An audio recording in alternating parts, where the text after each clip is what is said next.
கண்ணியத்துக்குரிய சகோதரர்களே, பெரியோர்களே, சிறப்பான இந்த ரபியுல் அவ்வல் மாதத்தில் காரூணிய ஸல்லல்லாஹு அலைஹி வஸல்லம் பிறந்த ஹிஜ்ரத்து மேற்கொண்ட வஃபாத்தான அனைத்து சிறப்புகளையும் கொண்ட இந்த ரபியுல் அவ்வல் மாதத்தில் உலகமெல்லாம் ரசூலுல்லாஹுவை மிக விமர்சையாக பாராட்டி உயர்வாக பேசிக்கொண்டிருக்கின்ற இந்த காலகட்டத்தில் அன்னவர்களை நாமும் உயர்வாக சிறப்பாக கண்ணியத்தோடு மரியாதையோடு பேச கடமைப்பட்டிருக்கின்றோம்.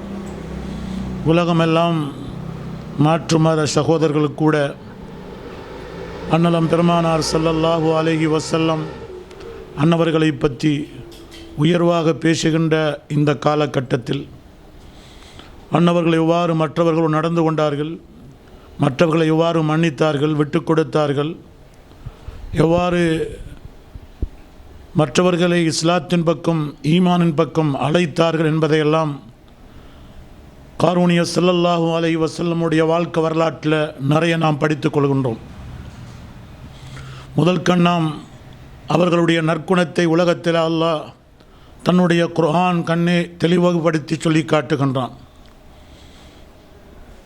எவ்வாறு அல்லாஹு அக்கு சுப்ஹானஹு வ தஆலா தன்னுடைய அல் குர்ஆனில் ரசூலே அக்ரம் ஸல்லல்லாஹு அலைஹி வஸல்லமுடைய அழகிய நற்குணத்தை பற்றி சொல்கின்ற நேரத்தில் வ இன்னக லஅலா குலுகின் அதீம், நபியே நாயகமே நீங்கள் அழகிய சிறந்த நல்ல குணத்தில் இருந்து கொண்டிருக்குகின்ற என்று அல்லாஹ் தன்னுடைய குர்ஆனில் ரசூலே அக்ரம் ஸல்லல்லாஹு அலைஹி வஸல்லமுடைய உயர்தரமான மேலான குணத்தை அல்லாஹ் சொல்லி காட்டுகின்றான்.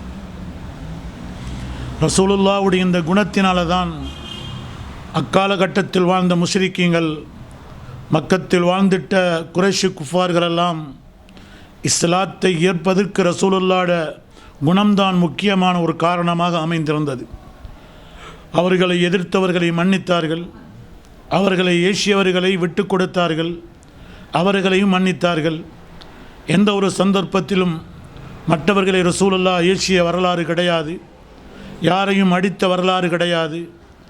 எல்லோரோடையும் அன்பாக நட்பாக பாசமாக நடந்து கொள்கின்ற உயர்தரமான ஒரு குணத்தை ரசூல் ஸல்லல்லாஹு அலைஹி வஸல்லம் அவர்கள் வாழ்க்கையில் அமைத்து கொண்டார்கள்.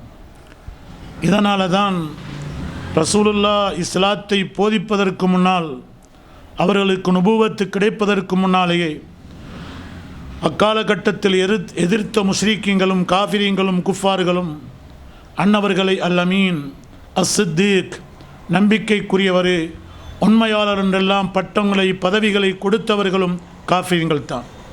ஏன் அந்த அளவுக்கு ரசூலுல்லாஹ் உண்மையாளர்களாக நம்பிக்கை கொண்டவர்களாக அவங்களோட வாழ்க்கையில் சிறிய வயதில் இருந்து அவர்கள் நபித்துவம் கிடைக்கும் வரைக்கும், அதற்கு பின்னால் வஃபாத்தாகும் வரைக்கும் ரசூலுல்லாஹ் நம்பிக்கையாளராக உண்மை உள்ளவராக மக்களோடு நடந்து கொண்ட வரலாறை வைத்துத்தான் காஃபிரீங்கள் இவ்வாறு சொல்லி காட்டுகின்ற வரலாறை நாம் ஹதீஸின் மூலமாக பார்த்து படிக்கின்றோம்.